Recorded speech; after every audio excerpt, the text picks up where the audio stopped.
I got infinity money. First of all, that was a weird comment, Earl. We're going to talk about that. What did I say? Anyway, hello everybody. Welcome to the Beyond the Backboard Podcast, episode 36. My name is Omar. Next to me is Earl. Below me is Max. And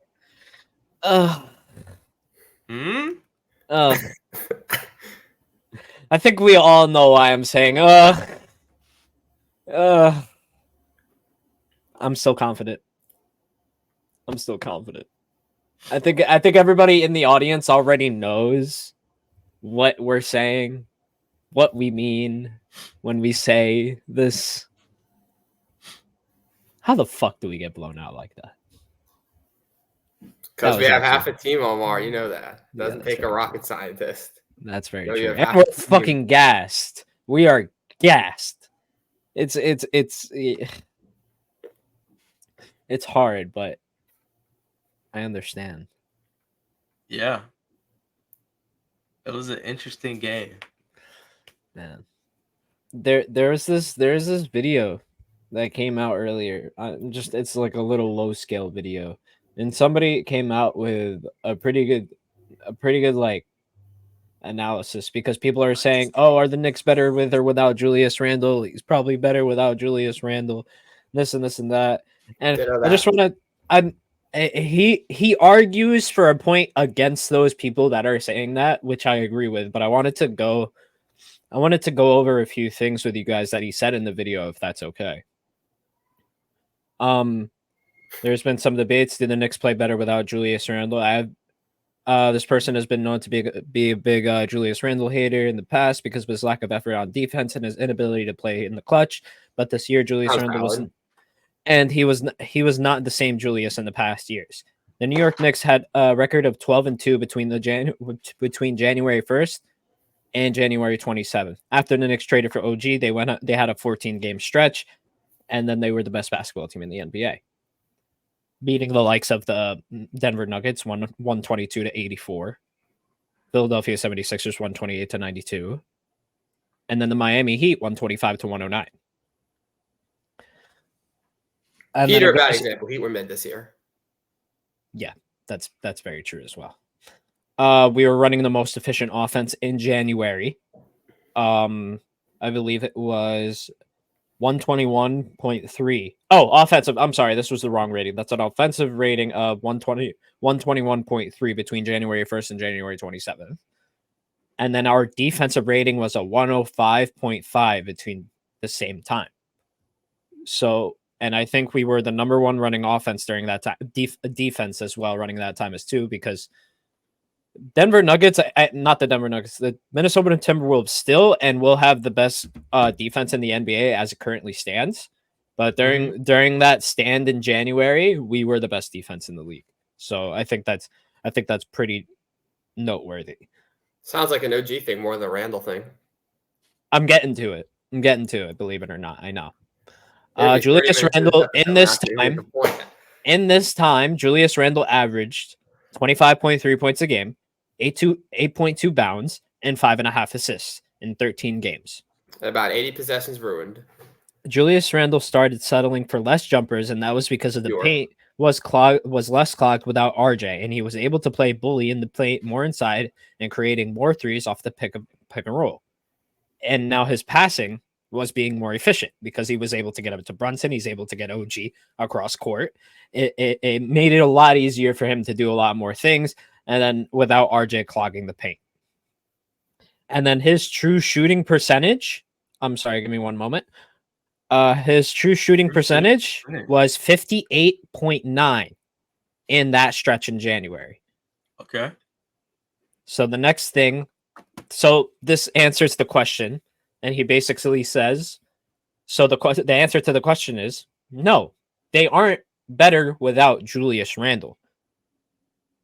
But even if you think he can't perform in the playoffs, less defensive attention off Brunson will always help the Knicks. So no matter what, there is a net positive, even if the Knicks have Julius Randle. So I just want that rhetoric of the Knicks are better without Julius Randle to calm down a bit, And we just need to realize the value we actually have with Julius Randle. I know in times past he's let us down, and that's been for very good reasons, as he lists off in his slideshow. But you can't argue with the numbers. In January, we were doing really, really well, and I'll argue with the numbers. Okay. When have we looked the best as a team this year, Omar? When do you think other than January? When have we looked the best? I want to say, Oh, yeah. well, these playoffs probably. Yeah, playoffs. Round 1 of the playoffs, when we Round had 2. Mitch, when we had Boyan, when we had OG, we didn't have Randall. That's when the team looked the best. That's when we moved the ball the best. That's when we're winning the most meaningful games against the best opponent that we've played consistently all season. In Philly, we were able to beat a very good Philly team without Randall. So I will argue, I'd say that obviously right now we need Randall because we just need bodies, and that yes, Randall would be nice to have, but it's not a fair comparison because we should just trade Randall. We could get a player of very good value for Randall. So why keep him when you can just trade him and get a player that fits the system better? And that can replace the offensive attention off Brunson. Go get somebody else. But okay, I'll argue with that by saying they still had a better run in January than they did in the playoffs, Max. But that's the regular season. Who cares about the regular season? That's the Utah Jazz territory. But I'm saying, that doesn't was it fresh off the trade. Isn't it? Yeah, the OG trade. That's Isn't OG. it- That's not Randall. Sorry. You're not seeing what I'm saying. Go ahead, Earl. Now I was saying, isn't it unfair to say that y'all are playing just overall just the best basketball without Julius? I understand that, but at the same time, there was stretches where your whole roster kind of figured things out with Julius playing, with OG, with Jalen Brunson, and things were working out fine. I think it just sucks that Randall's getting hurt, and then everybody's kind of just like, oh, we did this all without Randall, and him being on the court wasn't really going to help us as much as people think. Of course, it would be a help right now because of all the defensive attention on Brunson. But I'm saying in general. I'm saying we could just trade him for someone that fits better, and that would be the best case scenario. We'd be better with the Mikal Bridges there. Would we? I don't know. Yeah, 100%. Would we? Undoubtedly. With Mikal Bridges right now, would we? Yeah, that accomplishes everything you said. That creates Villanova bias is coming in. The Villanova bias is coming in a little bit. I do agree with you. I do love Mikal Bridges' game, but I feel like he would look good with Julius Randle. You're not getting the ball with Julius Randle. He ain't getting the ball. You don't need him for the ball. Why can't he play that Suns role that he was playing? And that's the reason why they went to the finals. Because they had that defensive core, and then they lost it. Exactly. They traded it for KD and got dog. Exactly. He can come here, be the second option to Brunson. He'll actually he could be another OG. Imagine Tom Thibodeau with Josh Hart, OG Anunoby, and Mikal Bridges. That's what I'm saying. Let's make it happen. Get rid of Randall. Like Julius Randle, man. We need the points. We can't fully rely on Brunson every night. I love what Brunson has been doing, averaging just about 40 in the playoffs and doing almost everything that he can to win for the squad. I have been the most appreciative of it. But he can't do it by himself. He needs somebody else. He's proven one thing to us. And that one thing is that he could be an A1 number one starter in a championship squad. Exactly. He has proven that undoubtedly. Dante's a great role player. Josh is a great role player. OG's a great role player. You throw Mikal Bridges in that mix, it's going to be perfect. Why put a guy next to him that does not complement his game like that? Why bother? We can do it without him. We said we could never win the playoffs. We just did. We beat Philly without Randall, a team that has a lot of height and size. And you would say Randall would be really needed in that series. He wasn't. We did it anyways. And we'd be destroying Indy right now if we just didn't have the injuries that we have other than Randall. You give this team a healthy – if we just had the same 8-man rotation we went into the playoffs with, we'd be in the conference finals already. But that's also the thing. But that's also the thing, bro. We don't just trade Randall for someone of equal or close value who fits. I don't like that. Better. I don't like that. And I'll tell you why I don't like that. Because you like 25 points, but you don't see the bigger picture. No, I don't like it. Randall, he rebounds. I mean, y'all even sold me He's on Randall aggressive. He is being a defender too. Yeah, I When he argued won. that Randall didn't defend well, and y'all kind of went against me and said he did. And he does play pretty good defense. I mean, once a game, he'll have one possession. He'll get a highlight chase down block, and everyone will think he's a good defender. He's not. He just decides to try randomly on like one play a game. He'll get a highlight play. He only does it. being unfair. Knicks fans trashing Randall is insane. I feel like you're being unfair to Julius. I feel like I've watched him more than most anyone who said this narrative. So I mean, I get you, but you're at the same time you are being unfair because what am I saying that's not true? He's not a good defender. Our defensive rating with Julius Randle has been the best in the NBA in January. Rating? What is his specific defensive rating? Not the team's. I'll look that up. Because that's OG and Mitch and Tom Thibodeau being good defenders. That's the team. Just because Jalen Brunson is on a team with a good defensive rating doesn't make him a good defender. And it's just like, if Randall wasn't out there. 110 and a half in his career. I'm not talking about career. I'm talking about this year at the Knicks or his tenure with the Knicks. 114.2. That's not good. That's not a good defensive rating. This is not. It's gone up. It's gone up over the years. Well, going up is bad with defensive rating. You want a low defensive rating. That's my point. Good defensive rating is low. That's a high defense. His defensive rating as a player is much higher than the team. So that tells you that he's dragging the team down defensively. I don't see how that's unfair. I don't see how the 3 turnovers a game are unfair. I don't see why people get to make the same ball hog comparison that they make with Melo and saying Melo was a ball hog and a ball stopper. But when Randall does it, it's okay. I don't think you're right about that because OG Anunoby's defensive rating this season is 116.6. What's it on the Knicks? 116.6. That doesn't factor his Raptors thing in? It factors this season being the Raptors and the Knicks. Okay, so what's just his Knicks rating? That's my point. But why are you being nitpicky? It's the same what he did in Toronto. We're not talking about that. I'm not talking about what Randall did. We're talking about the 2023-2024 season, bro. I just feel like you're putting up these crazy. I mean, Buddy Hield was averaging 12 points a game in Indy, and what did he do in the playoffs? Hold on. I mean, he had a game where he played very well, but then he never got to see the floor again. Give me what he is on this team right now. Bojan Bogdanović was a 20-point-a-game scorer on Detroit. That doesn't mean he's been averaging 20 a game on the Knicks this year. When he went to the Knicks, his numbers went significantly down. You got to look at that. I mean, we look at that because he went from a starter to being off the bench. So OG went from a bad defensive team to a good defensive team. Bro, but we are not. What does that have to do with his individual rating? It wouldn't really adjust that far. Max, you have to understand a bunch of our players that are playing right now would be on the bench having more energy for us. We would be able to use a bigger rotation with a lot more players. I think Tom Thibodeau is going to take this as a learning curve and realizes the fucking amount of defenders he has on this squad. Exactly. He can get one more. Well, imagine what we could do with one more. Imagine we get a nice. I'm on the boat. I'm on the boat for that. I'm not disagreeing with you in the slightest with that. But sleeping on Julius Randle does not help this narrative. I'll sleep on him all I want. I don't see anything that I've said so far that is untrue. Like, yes, he gets a lot of stats, but Bradley Beal also. It's not about that. Do we want Bradley Beal? Bro, there's a lot of guys out there who put up good stats. How do we get to Bradley Beal from Julius Randle? Come on, bro. Stop. That's crazy. That's insane. All right, let me look at some NBA. What are some NBA stat leaders for this season? But I'm saying how you can't look at Bradley Beal's game and say it's the same as Julius as far as the impact.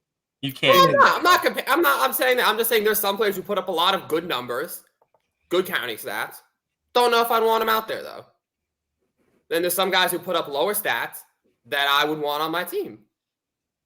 This is not the first time to bring up the empty stats comparison. So all of Julius Randle's numbers are just empty stats, you're saying? I'm not saying they're empty stats. I'm saying they come at a great price to whatever basketball team he's on because he needs to be a ball dominant. You're saying that, but to get those numbers. Before he got injured, y'all figured it out. So I don't know why the Knicks are kind of turning on Julius Randle. Yes, I said this before. I said this before. When he was before the start of the season, kind of in the middle part of that season, he was playing bad basketball. They did not know how to make things work. But once they found that adjustment, like you said, you brought OG over, great defender. RJ quickly shipped out, offense kind of shifts over a little bit, and you have this new, better connection with Julius Randle and Jalen Brunson, where things are working. The only thing that stopped y'all as far as that was Julius hurting his shoulder. But before that, he was playing good basketball. Y'all playing winning basketball. But the ball doesn't move nearly. The ball wasn't moving nearly as well as it does now. It's the way that the offense works right now. Guys are so much more unselfish. More guys touch the ball every possession. Guys are getting better looks now. Obviously, right now we're having to work extremely hard because everyone's fatigued and we don't have a bench and we don't really have like those like necessary great scoring options. But when OG is out there, when Bogdanovich is out there, I didn't see any offensive problems. There were no offensive problems. We were playing just as well as we were when we were on that 14-2 run. We cannot run a lineup every night where Josh Hart is running at power forward. I'm sorry. Of course not. That's why I'm saying But the only difference between those or guys Precious is Achua. Exactly. Having Julius Randle being like that consistent scoring option, which he is, it takes a lot more pressure off of Jalen Brunson. That's just a fact. Period. Yeah, but there's other guys who can do that. Get a McHale Bridges, get a Jeremy Grant. Those guys can still achieve that without being massive ball stoppers and liabilities defensively. Jeremy Grant is not as feared as Julius Randle. Jeremy Grant? Julius Randle's feared by his teammates. I don't think the team that narrative is Jeremy Grant. If Randle goes like this in the post and you don't throw Earl, just know I'm with you here. Yeah, that narrative is absolutely. I don't like the way that narrative is being said, but we can continue to disagree on that one. Trust me, It just seems absurd to me. If what Randle says goes, Tibbs doesn't check him. Brunson, the only guy who can check him is Brunson. He's the only guy who can actually check Randle. But if you don't pass him the ball in the post, he's getting mad at you. If he gets taken out of a game, he's going to be mad at Tibbs. If he doesn't. Why would you not be mad? Jalen Brunson's mad if he's off the game for too long. Like, that's just not ball. The way Brunson might be like a little upset, but like he'll put his head down. He'll just go through it. Randall's like he's like getting manic on the sidelines. If you don't give him a call, Jalen Brunson gets mad when you don't give him a call. What do you mean? Wait a second. Max, slow down. Slow down. Jalen Brunson has checked himself into the game more times than I can count. I see Jalen Brunson run to the fucking side before Tom Thibodeau even turns his fucking head. Like, I see Jalen Brunson talking to the ref up the court, not getting back at time, just like every other superstar does when they don't get that whistle call. I see him call. You don't see Brunson go over to the ref during timeouts. Randall. Yes, he does. Yes, he does. And check him. Yes, he does. He goes to the refs. Max. I promise you're lying, bro. Does that. You can see it in the. You're lying, bro. You see him go to the ref and talk. Bro, I promise you, you're lying. I've seen him talk to Scott Foster. I've seen him talk to what's that guy? What's the guy's game, bro? What's the guy's name? He has the mustache. It's like really, it's an older gentleman with a mustache. Do you know who I'm talking? After a Knicks loss is crazy sometimes. I don't know what happened. I would have said this after Game 6 against Philly. We're better if we trade Randall. Obviously, Randall is better than nothing if it's just a straight up with or without. Y'all turning on Randall because you lost one game is absolutely crazy. Earl, just know I'm with you. I don't want to get rid of Julius Randle. What does he do? What did he do right now? If he was healthy right now, y'all would still be winning basketball games. I agree that Randall is better than nothing. Like straight up, especially with this team because we don't have a power forward. But if you were to either just trade him for a competent power forward that can play the role, I think that would be the best. But you're saying that is insane when it was working when he was healthy. If Julius Randle without him, we just have other injuries. Y'all are having recency bias is a real drug. Recency bias is a real drug. I understand things are working now, but this is what happens when things don't work. That India game. We are not surviving a season with Josh Hart playing 48 minutes. I'm telling you guys, we're get a different power forward. You're not listening to me. I'm saying you have to replace him with another power forward. We're not replacing him with Jeremy Grant. Like, the puzzle piece is right here. All you have to do is put the piece back in and complete the puzzle again. It's not y'all don't have to win all, sell Julius. Okay, Randle. all right. I want to play this game now. I want to play this game because Max just said that he was saying that he would rather replace it. I understand, Earl. Yeah. I understand, Earl. I'm with you here. I'm just saying, but I got you. Why it's cool to just hop on a dude who's injured. When was I ever on? Earl, real quick, guys, real quick. Wait, let me finish. Okay. I'm just saying, I understand that y'all are losing now. Like, just one game. It's a 2-2 series. Series is far. But I'm just talking about in general, I see this conversation around. Like, I seen this Knicks conversation around. I'm just saying, like, y'all figured it out, and that was with Julius Randle. Julius Randle was a part of figuring out how to win games. That happened with Julius, OG, Jalen Brunson, Josh Hart, all those guys. It happened. Yep. That Yes, happened I with Quentin admit. Grimes too, but he's not here anymore. So is that a bad move to trade Quentin Grimes? I mean, we traded for Alec Burks and Bogdan, and I think Bogdan Quentin is still. Grimes, Julius Randle, two different type of players, two different type of impacts. Like, that's not even. But Grimes was on that team, so by that logic, that's not real, Max. What you're saying literally makes no sense. I agree. he with was a that. part of the team. So was Randle. So we're saying we can never just trade that team. How much points per game, rebounds, all those different things was Grimes averaging on the Knicks? Not even 10. Not What as is many he as doing Randle. on the team Fair zone enough. now? So How much was Julius Randle averaging this season all the way around? 25. How many rebounds? probably 25 and Nine. assists? 9.5. You can't compare those two. Impact is way different. Okay, so talking about can't compare, then why are we comparing regular season wins to playoff wins? Because he got hurt. He didn't get a chance to prove himself this offseason. Well, Didn't y'all? well, Didn't you wait, start- Max. All right, Last guys, season- hold on. Last season, didn't you say that Julius Randle went into the playoffs hurt? Yes. Well, no, he got hurt in like the first game or whatever. Okay, played well, most of the he playoffs was hurt. playing hurt, right? Yeah, in that second round, he was playing hurt. Okay, so if Julius Randle was playing the high-level basketball he was before he got hurt, I wouldn't into call the it high-level playoffs- basketball before he was hurt. That's my. I'm not Okay. saying. All right, I tap out. All right. Let me It's just a bring little up this. bit of Let me bring up this Julius argument. Randle hate is blinding you from his. Give impact me- on the team. It's Give great. me a player other than Jeremy Grant, because frankly, you've said Jeremy Grant for the past like 3 months, and I still don't believe it. That's what I'm saying. I'm consistent at least. I haven't changed my Give narrative. me because a we're winning better player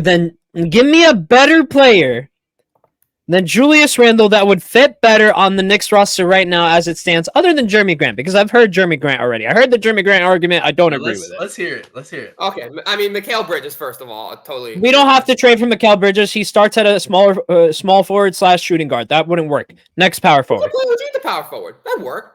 Not Sorry, really. Jalen, A very Dante, skinny power forward. OG. I wouldn't trust it. That's a good lineup. Play small. No. It's the NBA. You No. play small now. No. Okay, let me just do list of power forwards, I guess. He's 'Cause gonna like I say said, DeMar. He's gonna say like DeMar DeRozan or something. And you know what? I'll even give it to you if you say DeMar DeRozan. I mean, I think it could work. Play DeMar at the 3, OG at the 4. I see that. He's not a great defender, and he's kind of old. We'd have to overpay him, so I don't love it. But just as a player, I wouldn't hate him. Siakam, don't think that's going to happen, but like I would take him over Randall. We're just talking about guys I would plug in. We're just talking about guys I'd replace Randall with, right? That I think would make the team better. Right? That's the criteria. Yes. Okay. Siakam we would play better with Siakam as a power forward than Randall. Really? no, Wait. I just want to point Aaron this Jackson out. Jr. They were underdogs Aaron Gordon coming into this Leaving series. Memphis. He's not leaving Memphis. Jeremy, I'm not saying these are realistic either. I'm not saying these are realistic. I'm just saying straight up guys I would take over. No, if Randall. we're talking, It doesn't about, I'm have to just be saying. realistic. Yeah. Well, why not? Why? Yeah, would that's what I'm if, saying. if we're talking about potential trade targets that would replace Julius Randle, why not keep it something that could actually happen? All right. Fine. That sounds. If we're talking fair. about hypothetical, we're trading him for this guy. You know what I mean? Wouldn't that make more sense? Yeah. Yeah, like I would trade, like if the other team were to accept it, I would trade Randall for blank. I would trade him for Aaron Gordon. I'd trade him for Jonathan Kuminga. I'd trade him for Jeremy Grant. I'd probably trade him. I mean, they wouldn't accept this, but like a Jabari Smith Jr., I'd trade him for that. I'd trade him Jabari for- Smith Jr. Oh my god! Yeah. Jabari Smith Jr. I might have to leave early. I'd trade him for Jabari Smith Jr. I Straight might up. have to go early, bro. Jabari Smith Jr. ain't going to ruin 50 possessions a game. He'll pass the ball. He'll play Aaron. He'll rebound. He'll play Gordon. defense. He'll get better. I back Jabari Smith Jr. Bro, he's on your fantasy team. I don't want to hear Jabari Smith. I'm talking about. I stopped you at. He Aaron has Gordon. both. He has I Julius thought- Randle and Jabari Smith Jr. I stopped you at true. Aaron Gordon, bro. Aaron Dude, Gordon Aaron, is put a- Aaron Wait, Gordon on wait, the can team. you just repeat that? Because He's a there's a great- bunch of ridiculous picks in there. Aaron Gordon is a great role player, but he plays well next to That's you. all we need. Jalen Brunson is so But good. I'm He doesn't need. Jabari Smith Jr. He needs great He role said players. Jabari Smith. This is the same argument that people said, "Oh, Dante DiVincenzo is not going to be good. Oh, Josh Hart's not that good." You put good guys who fit their role and excel around Jalen Brunson, this team will succeed. Like I said, listen, I'd love to just go get Jaren Jackson Jr. or like Porzingis, but like it's not realistic. I wouldn't. I'm giving you lower tier guys that most of the NBA would consider. Like these guys are not as. Porzingis is banned from New York. I will be the first to say Aaron Gordon is not as talented as Randall, but he's more of a winning player. He's a better fit. This team would do better with Aaron Gordon. Sometimes it's not all about talent. It's not all about talent. It's about fit. I think that's showing. The 76ers had more talent on paper than the Knicks, and we beat them because we're a winning team that makes plays unselfishly, plays defense, knows the system, and plays for each other, and we fit well. That's why we beat them, and we've got Jalen Brunson. It's not all about talent. Phoenix Suns have more talent on paper than anyone. They ain't win. Lakers have more talent on paper. They ain't win. Golden State's got a lot of talent on paper. They haven't won. It's about the teams that are well constructed. Let me just look at the playoffs right now. These are teams that are well constructed and have good role players that excel in their role and play unselfish basketball. Our starters are role players. Exactly. And they're doing great. All we need is a couple more pieces around them. You give this team Mikal Bridges and Alex Caruso, that far exceeds what we could do with just Randall right now. Where does Alex Caruso come from? I think he'd be a great Knick. I'd love to see Caruso. I love Caruso too. I love his game. But I think he'd fit perfectly. Just get Tibbs players. Literally just gives Tibbs defensive. I don't agree with this Julius Randle BS that he's spewing, but I mean, I like Alex Caruso. I mean, I would love Alex Caruso. But I'd probably trade Randall for Caruso, to be honest. Nah, come on, bro. Stop it. We need to figure out a power forward at some point, but right, like we got to move on to other series. Randall for Toppin and just get we Toppin. We gotta move on to other series. All right, Celtics Cavaliers. The Cavaliers actually took game 2 in Boston, but then Celtics caught game 3 in the Cavalier and the Cleveland. So what do we think is going to happen in that series? Do we think it's going to go to 7? No, it's going to 5. Like I said, y'all said that the Cavs wouldn't take a game, and they did. Like I said, because I'm a G. But this will go 5, just like the Heat series. Celtics will win the next 2. But like I said, gentlemen sweep. I figured Donovan Mitchell would get him a game. Earl is so thrown off by the previous conversation. Yeah, Celtics. We already know they're going to win the series. It's nothing. Do I need to pause? Do I need to pause for a second? No, just keep it rolling. Celtics will win this series. I mean, they're too talented of a team all the way from 1 through 12, whatever. They're gonna win the series. Yeah, I got it in 7. I think the Celtics are gonna bring it out in 7 games. 7? I think Donovan Mitchell is gonna show why he's Donovan Mitchell and why everybody else forgot. You about just him. want him on the Knicks, bro. It's not happening. He's gonna. I mean, I don't. Look. We're playing really well. I don't care. I honestly think we would actually be better without Donovan Mitchell, but I'm not gonna get into. Thank you. I'm not getting into that conversation right now. I'm not getting into it. We don't need Donovan Mitchell to win. Thank you. I mean, it would actually be pretty nice, but be cool. But we don't need him. We good. We got DiVincenzo. He better anyways. Next. I have to pause. I'm sorry, guys. Don't pause. Just keep it rolling. Pausing is wasting time. Yeah. I'm trying desperately not to talk about the Knicks anymore. That's why. This is why. But I do think it's gonna. If you want to talk about the Knicks, talk about the Knicks. It's the playoffs. Go ahead. It is the playoffs. It is. But I do want to cover. A bunch of other series though, because I do think that Celtics Cavaliers matchup is going to be interesting, and I think it's actually going to come down to the wire. I do. I don't. Every game. I don't even the game that Cleveland won. That series is so boring. I promise you. Like those are the games I put on to take my pregame before the Brooklyn nap. Like those games are not fun to watch. I'm sorry. Call me a hater. I said this before. Tatum is getting away with a crime. He can. It doesn't matter what Tatum goes out there and does. Like that Celtics team can still win. Like that's how talented that roster is from start to bottom. I don't know why people think he's an MVP candidate. No, he's not. He's a great player though. Yeah, he's a great player, but in this year, no. I was actually on the Tatum MVP train for a little bit in the regular season. I was like, not like that he should be MVP, but like he should be considered. And like there is an argument for the best player on by far the best team in the NBA. But I think he was deservedly not in like the peak conversation. He wasn't in the top 3. That was probably deserved. And now I think we're seeing why he probably shouldn't have been in that conversation. Like I understand he can just drop 25 on bad efficiency and they can win, but like he's not putting up the numbers that like the other MVP candidates are. So Did you guys see He's that a video top I happened to 5 send player to in our the NBA, chat? but he's probably 5th. Did you guys happen to see the video that I sent to our chat? When? Which one? Video? It was a video of our reel from not too long ago.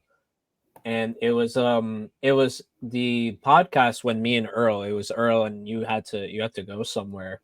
I don't remember exactly what you had to do. But me and Earl were having the conversation.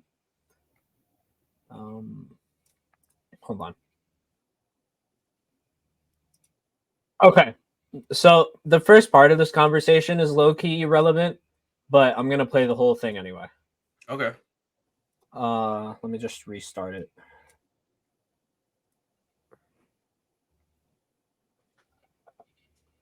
Why am I getting so many notifications? What is going on? Did anybody else hear that, or was it just me? I just heard like 10 Discord notifications go off at once. No, that was just you, my brother. Yeah, I always think it like leaks into here or some shit. Man, Okay, so the conversation started as who's the better player, Joel Embiid or Jason Tatum? Joel Embiid. There's not a better player in the game right now than Joel Embiid when Joel. I wonder what I said. Yeah. Okay. So all right. Yeah. Nice auto-generated captions. Thanks, Max. Appreciate it. Yeah, I know you're not really skilled with. All right, I'm gonna reload the page, but we're gonna get it started. Who would you say is better, Joel Embiid or Jason Tatum? They don't play the same position, so why does that matter? Oh yeah, I'm asking you, who do you think is better, Jason Tatum or Joel Embiid? That doesn't have to do with anything. Okay, then what are we leading this into? Who's the best player on the court?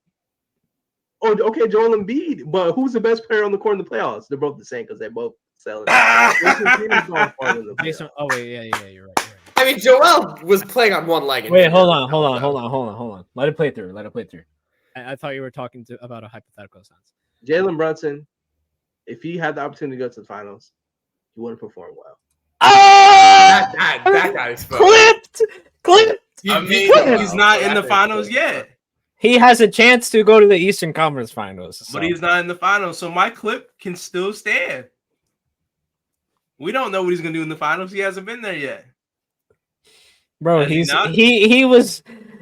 You can't take away from what he did in the first 2 rounds, though. I'm not, but you said finals. Jordan. Yeah, but those are Jordan finals numbers. Finisher. That's very true. I'll give you that. Joel Embiid. But that was a good find. That's a good gem. That is a good age gem. well. Right now, it's like the thin line between a nice aged cheese and one that just went a little bit too far gone. And right now, we're in the cool middle where it's that expensive piece, but it could just drop value and get left in the rain any moment. Bro's comparing us to cheese right now. I'm just saying. I'm saying the hot take. The hot take is still cooking. You never know. But if I do eat those words, I'll eat them with pride. You'll eat them like blue cheese. Yep. Blue cheese. Even though blue cheese is disgusting. But yeah, I don't like blue cheese. Disgusting take. Have you ever had goat cheese? No.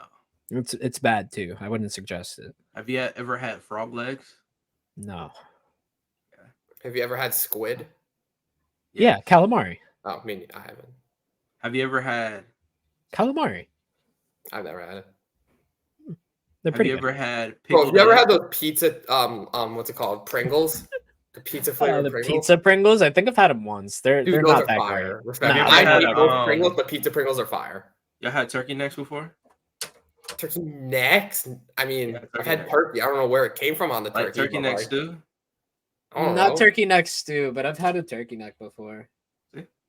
Is it just like a neck? Yeah, it's like turkey neck. You put it in there, get the turkey neck stew. Oh. What was that? That's what he sounded like before it was over. Oh, that's crazy. Hey, don't attack me, vegans and stuff. I am clipping that, and we were saying to send that to PETA.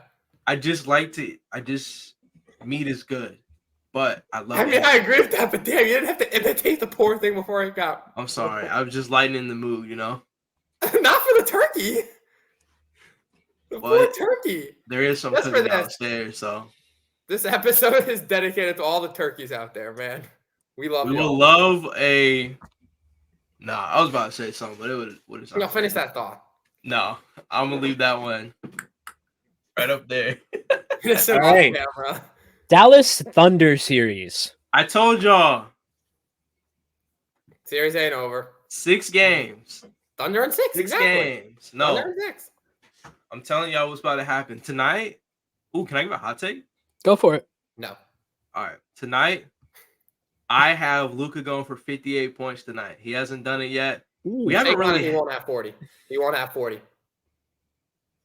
All right, bet. Luka under 40 tonight. I might go Luka under 35. Luka is going to have 58 points. I know, but I'm saying like I'm taking one hobble leg Luka. He's going to have 58 tonight. PJ Washington has been playing really good basketball. I don't want to jinx him or anything. But he's making my take look like he has made my take that he's overrated look like a clown. I still believe it, but like he is playing really well. So, but I mean, you're not wrong. Like I'm not saying like he's the greatest player in the world, but I think your point about role players stepping up, I think he just fits this role better than Charlotte. Like Charlotte, he was nobody knows what happens in Charlotte. I mean, I don't even but on the Maverick, bro, that whole thing is LaMelo Ball, Michael Jordan. Michael Jordan's gone. Brandon Miller. He knows is good. Yeah, Brandon Miller, and I mean, if Mark Williams can stay healthy, Jesus, I mean, he's been hurt his first 2 years, but yeah, Mark Williams is pretty nice. That team's gonna be nice in a few years. I think. I mean, we said that about. Hear me out. Also, can we talk about the lottery real quick? Can we do a lottery? Ooh, yeah, the lottery was last night. Shout out Daniel getting that number one pick. Hawks most gifted franchise ever. Rigged. And you know what's so crazy? I got a report from BNR saying that. That's the thing, though. That's the thing because the Hawks are still trading, or still planning to trade Trae Young, or still thinking of trading Trae Young. Who cares? At this point, who cares? Get them one pick. What does that? What does that matter? Doesn't matter. Nothing matters anymore. Once you have the number 1 pick, you can do what you want. You can play Monopoly. Go sell properties. Trade players away. Start over. I mean, I don't think it really has that much value in this year's draft. I'm gonna be honest because that's what I'm saying. Because there's non-hot take. This will be one of the greatest draft classes of all time. Because I'm tired of people disrespecting these kids before they even touch the league. Okay, I agree with that disrespect. No, I agree with that. But my point is that a lot of teams, since there's no clear number one, no team is going to want to trade for the number 1 pick because they think they can probably get the guy that they want the most at 3, 4, 5. I think there's going to be value. I think there's going to be like a few gems in here. This is good for them. Yeah, I don't think Hawks should trade this one. Every NBA draft class has produced at least 3 All-Stars. Mm-hmm. Yeah, and it's usually guys. And it's usually guys like towards the bottom of the lottery. Honestly, if I'm being completely real, yeah, that's what I'm saying. Like, I'm not saying this draft class will be bad, but I don't see many teams trading up to get their guy because they can probably get their there's no consensus, so I don't think most teams are worried about not getting their guy. And I think this is a good year for guy. I think it'll be easier for teams to trade up into this type of draft too, like if they wanted to, compared to like other years, like you said, where you have like just known solidified names coming out of this draft. There's been years where we knew the top 3 going in, like 2020. We knew it was Wiseman, Edwards, and LaMelo. We just didn't know specifically what order. But this year, I honestly don't know. I don't even know 1 and 2's like. For I don't real, know 1. Is Alex R going 1? Like, is that a confirmed? That's not confirmed. No. I don't know. Yeah, that's what I'm saying. I really don't. It's the Hawks. Look who they drafted in football. Exactly, bro. Like they might draft the next Anthony Bennett with the number 1 pick. Hey man, straight up. And then it's gonna be Alex Sarr or something. I really want them to get Alex Sarr. Alex Sarr is a dude. He's a guy I would actually enjoy going to watch again. Like if I'm going, like I go to games anyways. Like just seeing his size, seeing what he can do. I don't know why. Imagine him replacing Clint Capella, then there would be no need to trade. The first game I went to this year was Knicks versus Hawks, and that was a really good game. I watched Jalen Brunson in person, and he was a dog. I said that too on here. Yeah, shout out Capella. He won us that game. Yeah, Capella is. Oh man, side note about Capella, they got to drop Sarr because I seen Capella 3. I think I went to 3 or 4 games this year. Capella lost. He pretty much lost 2 out of those games I went to. There's one play, wide open lob to take the lead. He grabs it. He just throws it over the backboard out of bounds. Wide open, like right there. And that's why I always tell people, like, if Trae Young can lead the league to like lob assists with Clint Capella, that imagine him with Wemby, bro. Like if they decide to trade him away to a different team, like they would be cooking. Yeah, they would definitely be cooking. Free Trae Young. It's like you want Victor Wembanyama. Here's Victor Wembanyama at home. Trae Young. Facts. I mean, because people. I mean, I was watching this game. There's this other guy. Don't know his name. to be completely honest. That's bad on my part. I'll have to look it up. Mm-mm. But apparently they're saying he's the closest like build to Kevin Durant, which everybody says stuff like that. I don't. What is know. it, Zach Reichester or something? Maybe so. Yeah, I think he's from France or. There's or 2 like guys that. from France. Alex Sarr is from France, and Zachary Reichester. Yeah, that's the guy. I told we had a conversation about this on Shout Out to Quest for 18. I told them, bro, if we're gonna use that 17 pick and we don't trade it, just go get a foreign guy. I don't care who it is. But nowadays, y'all like, gonna trap Bronny with it. I feel like that would be like if we do, it'll be they already said it'll be like a second round type of thing. And if anybody takes Bronny in the first round, y'all can have it. Respectfully, somebody probably will, man. Like you don't know what it would mean for like a Detroit to have Braun for a year. And if just they do, just to sell tickets.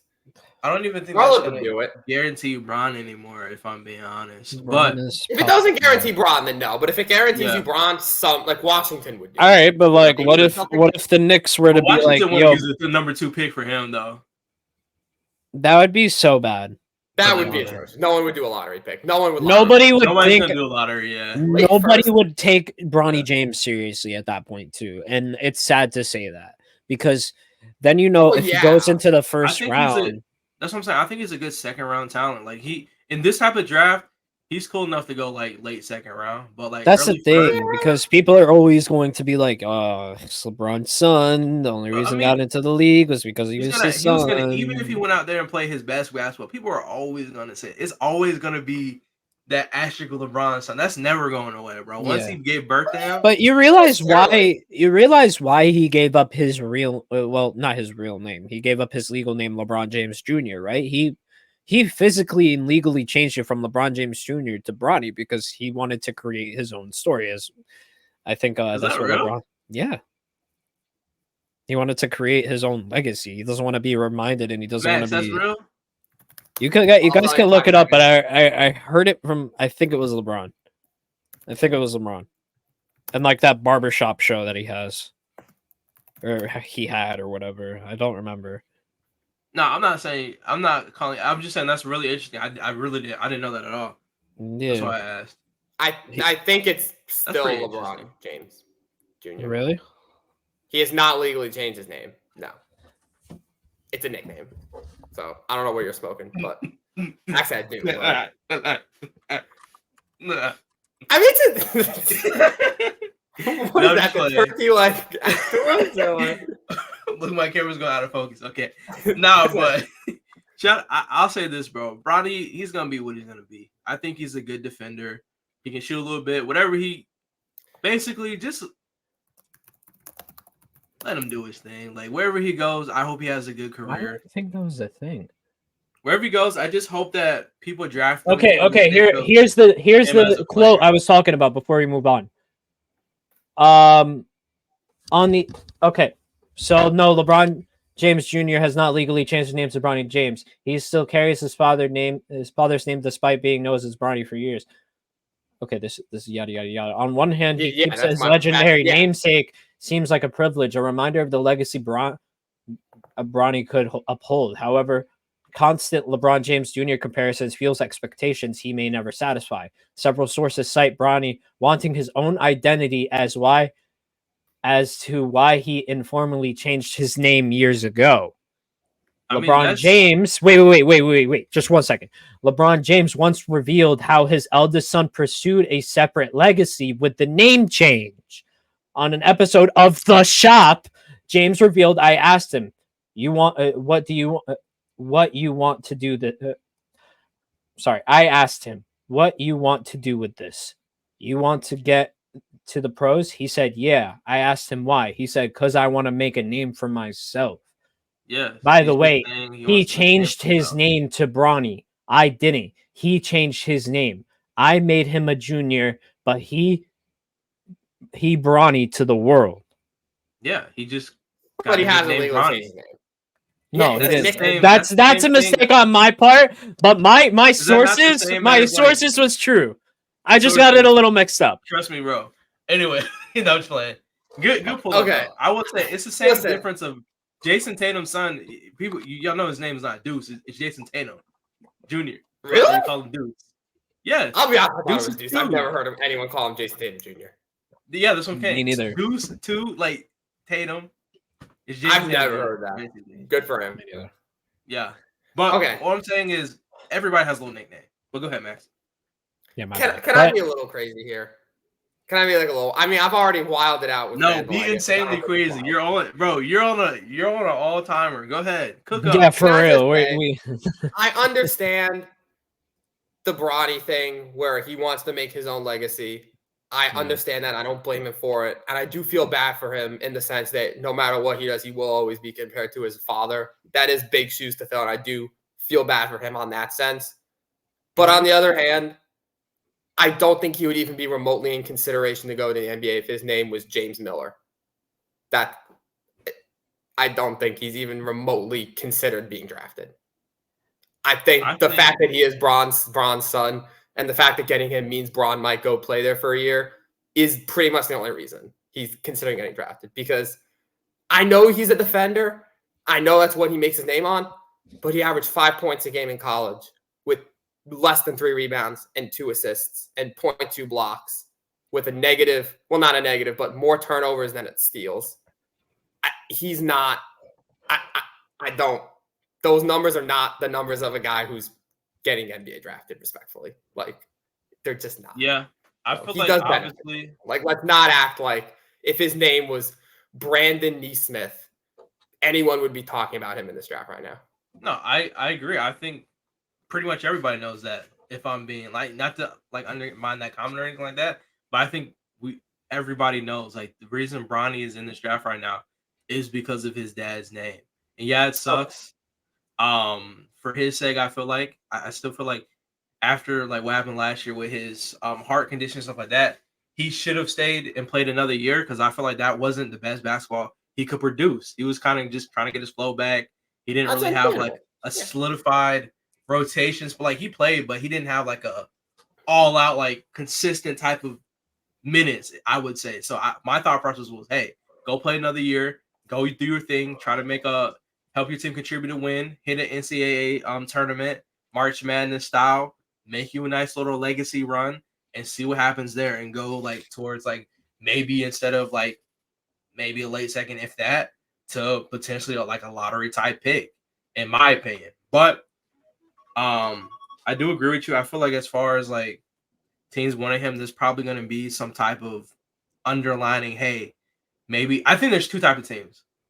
One, like you said, the biggest thing is, can we get Bron? I think that's the hugest. Is Bron going to leave if we draft Bronny? Yeah. 2, and if that's the case, someone will take him. Probably secondly first. And then the second reason is if somebody just has a really late pick and it's like, I mean, we really don't know who we could bring in that would be a culture franchise changer, and we want to take one of the biggest risks, but the upside could be crazy in NBA history, then we just go with a James. And if it doesn't work, we wasted the second round pick. If it does work, I mean, we got somebody we can develop and play well in the future. I think that's the 2 different paths teams are taking right now.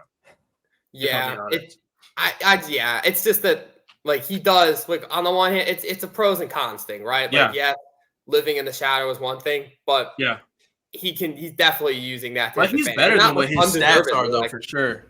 Like I watched him. Oh, sorry. Yeah, like do what you got to do 100%, but like he wouldn't be getting drafted if his name is anything else. And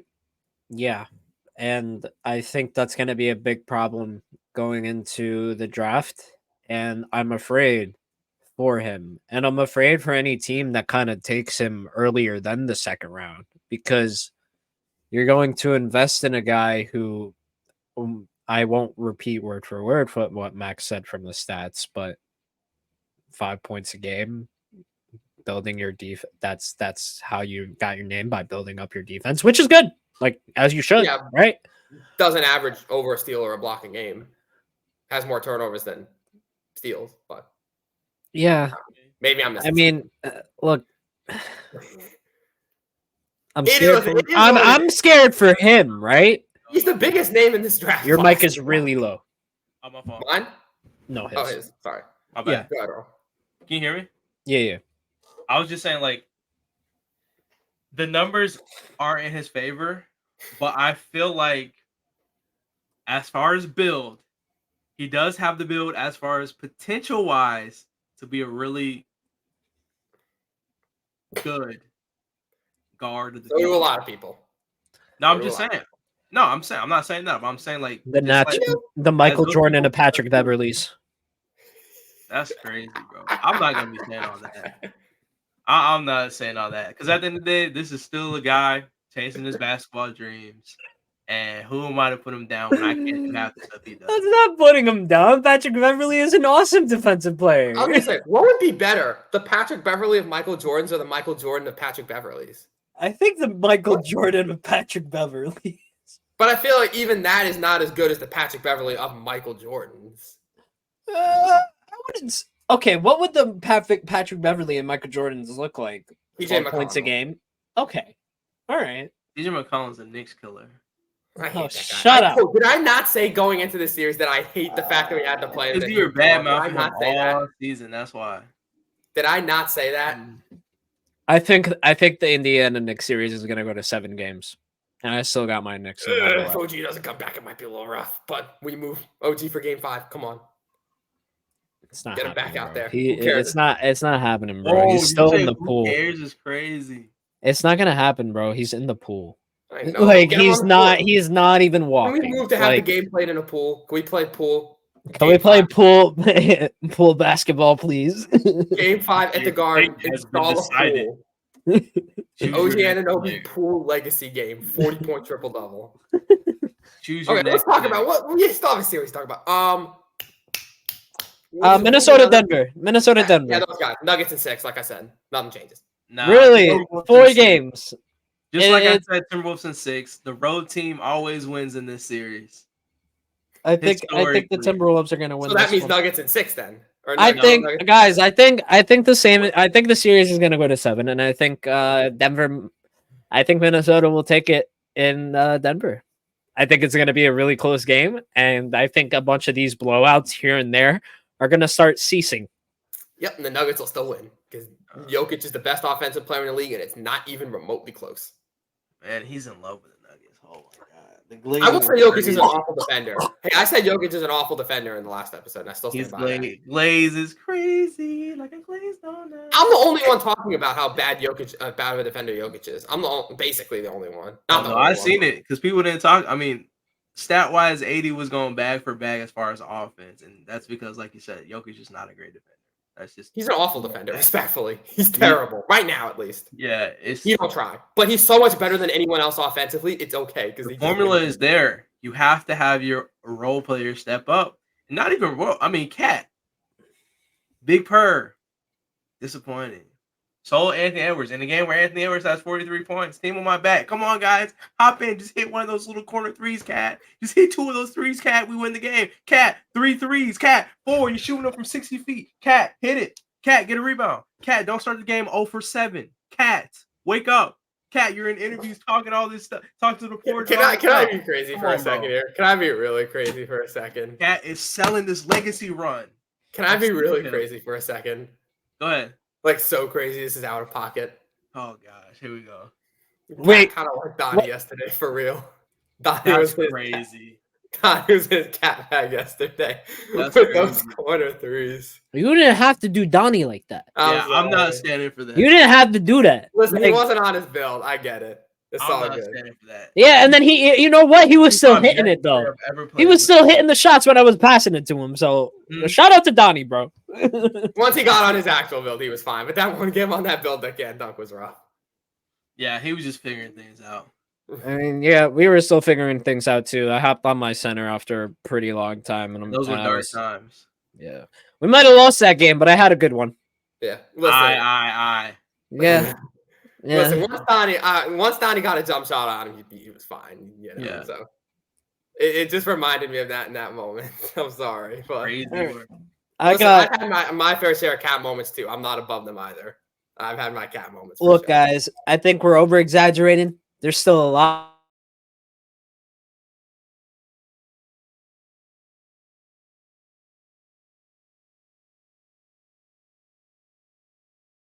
About that guy's little technical difficulties, but as I was Yeah, no, as I was saying, there's a lot of basketball to be played, everybody. And look, I think every single one of these series is going to go to 7 games. I think these blowouts. All 4. Yeah. Yeah, I do. Earl, they say, I mean, listen. The opposing team has won a game in every series. They won't be sweeps. Dude. When the glorious Mavs go out there and play basketball tonight, they'll show the world. Why do you love the City Mavs so Thunder much? What? will die. Are you talking about me? This is insane Mavs love from a Lakers fan. Like, I know you have Luka on your fantasy team, but this is insane Mavs. You've been having the insane Mavs love the whole postseason. Because I feel like he's moving it.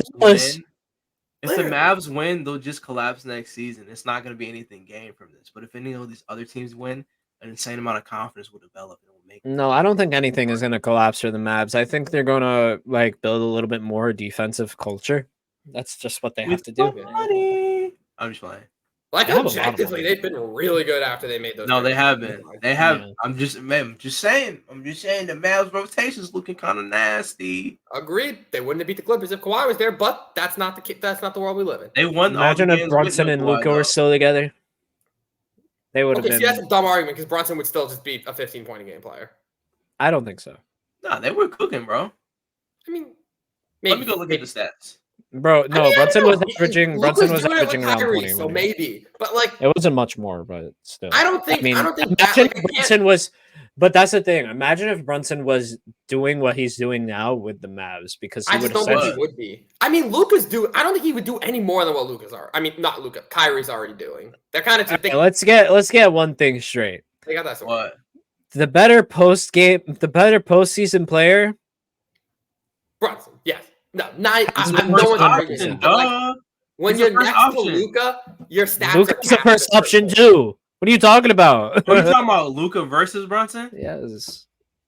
I mean, look. Luka's obviously much better. Don't get it twisted. Luka's obviously much better. Do not get it twisted. I'm saying this postseason.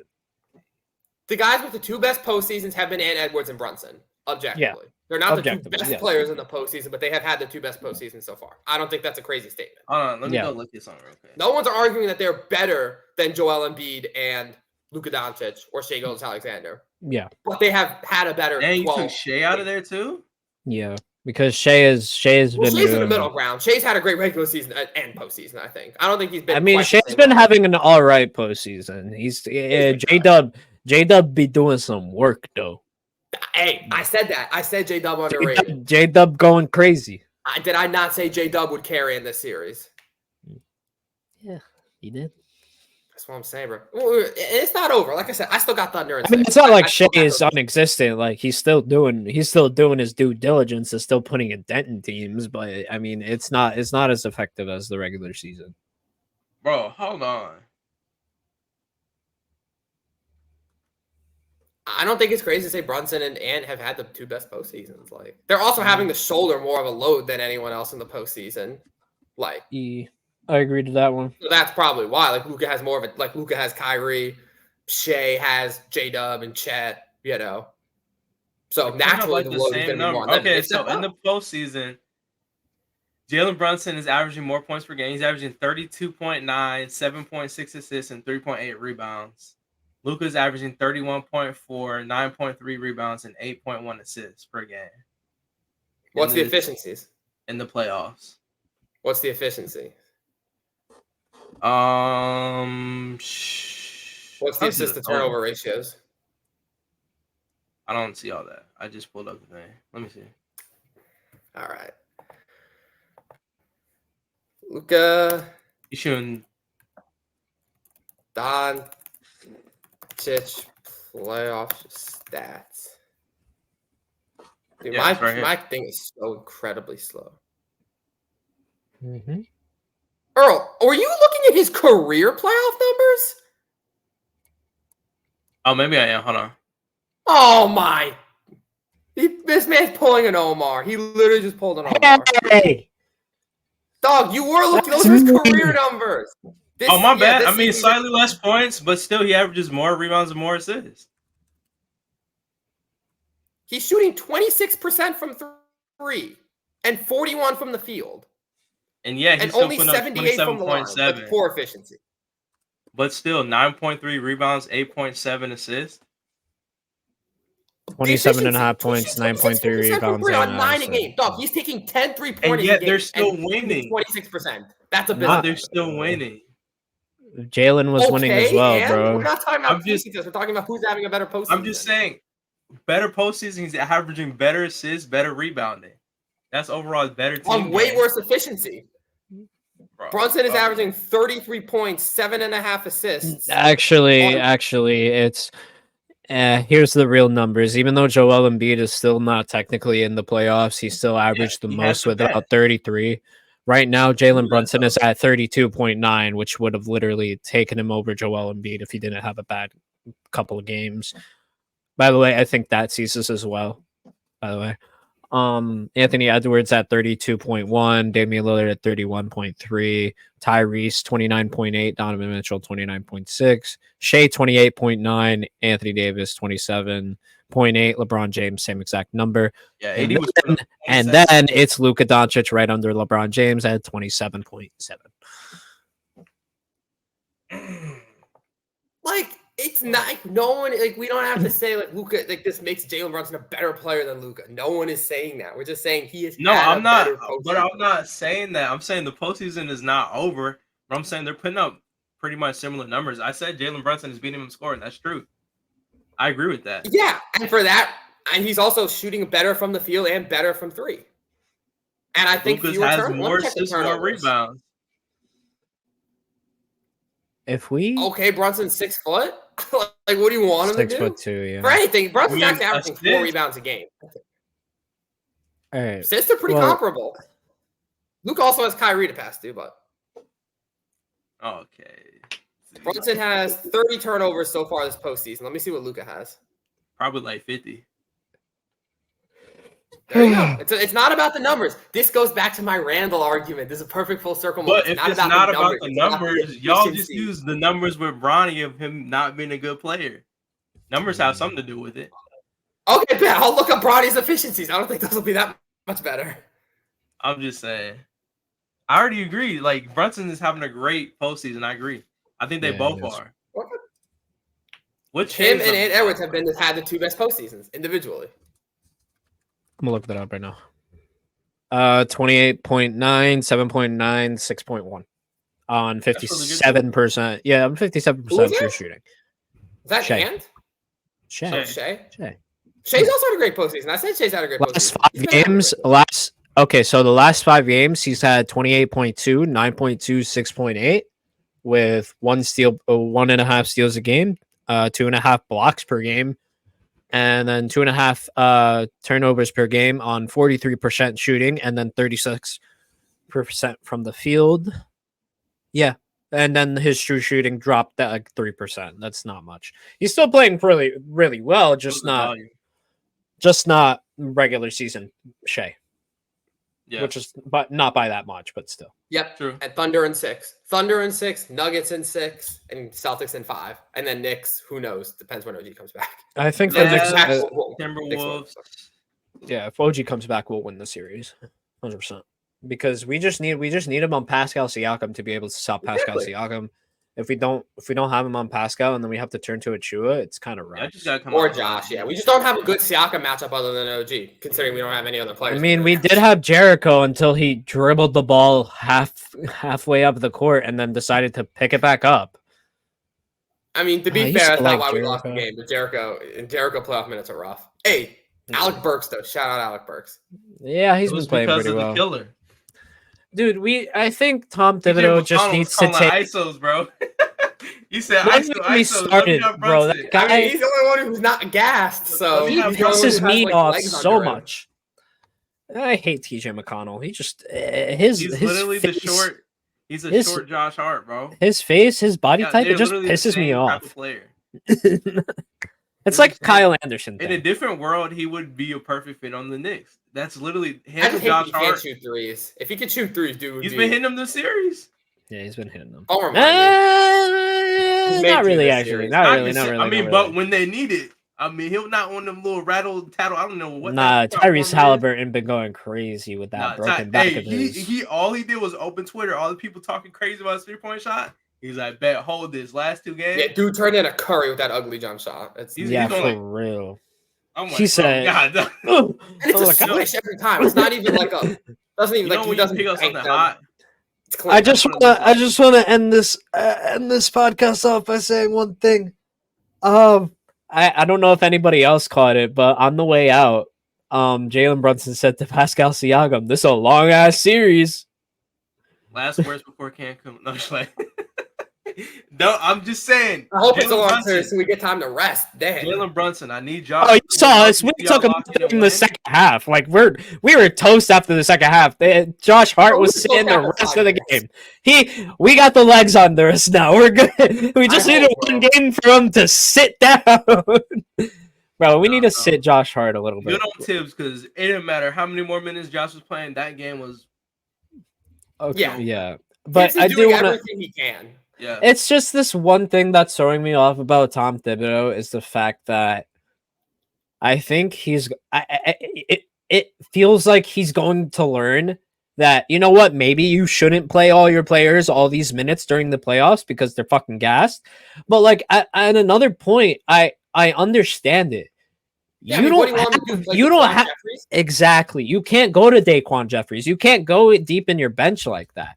The most yeah, exactly. He has no choice. Almost stupid though. He should have just rested everyone. He honestly should have just pulled the starters after the first quarter and just played Shake Milton 36 minutes. It's not as the thing with kids. It's not that he plays. It's not that he plays his first players. Quarter though. After the first quarter was like 28. I mean.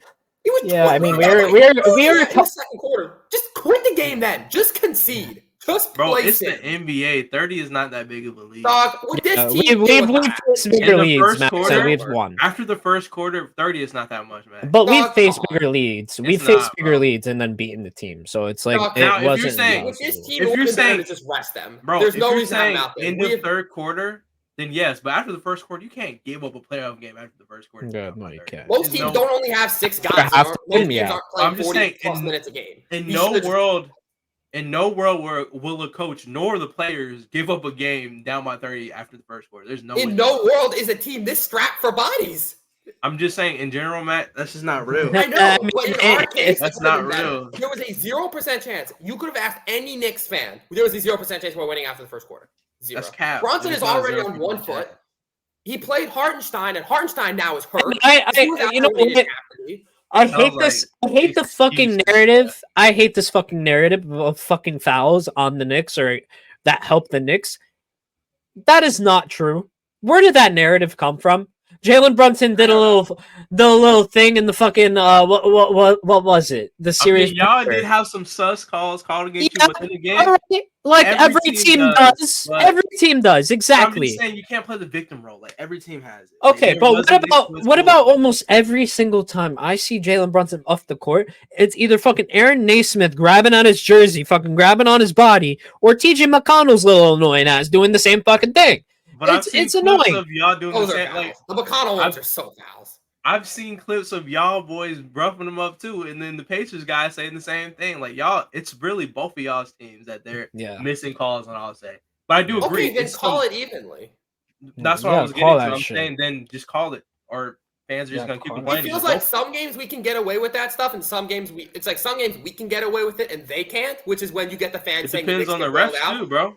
And then the next game, we can't get away with it, but they can. And that's I gotta ask. There's never a game where it's like it's even both sides. It's either extremely Knicks favored or it's extremely other team favored. And this doesn't feel like there's a game where it's like they're calling it evenly based on both jerseys to me. Bro, there was this play in the first quarter. It must have been like the first 3 minutes. Yes. Where he fouled him. He put the foot under him. Yes, that's a foul. Yes. How do you not? You're right there. You are right next to him. You are right in front of him. I'm sorry, but if it's that blatant, you have to fucking call that. Earl, just it was that blatant. No, I get it because I'm just saying it's funny because when Lakers fans do this, people call us crazy until it happens to your team, and then it's just like, oh, just like all Timberwolves underlying people because we understand. I'll just say this, but I'll say this: all the Timberwolves fans are the NBA fans who are talking about Jokic this, Jokic that. Once the Timberwolves fans see what Jokic does with that arm, and they get all mad. We've been saying he was doing it to LeBron all series. Jokic hits you with that little arm and his little smile to the ref. They're not gonna call nothing on that man. He can use that arm anytime he wants. He can push you in your back anytime he wants. He can go push you for that rebound over your back. It doesn't matter. He's Jokic. Jamal Murray can throw a heat pack at the referee and get fined $100K. That's crazy. 100K is kind of play crazy. The next game. Salary. The only reason they won that next game was because he had like 25 plus points. He doesn't play that game, they lose that game. What happens? The game momentum. I'm just saying the NBA picks and chooses at times, and I agree. So I understand your pain. I really do. I get it. All right. I get it. All right. I think that's a good place to wrap this episode. Yep. Thanks everybody for tuning in. Sorry for the little glitches along the way, but we will be here weekly on Mondays. And if we can't, we'll be on Tuesdays. And if we can't, we'll be on Wednesdays or Thursdays or Fridays. Thank you, everybody. Please like up the video. And please subscribe. Like, this is crazy. Subscribe. And peace. I got infinity money.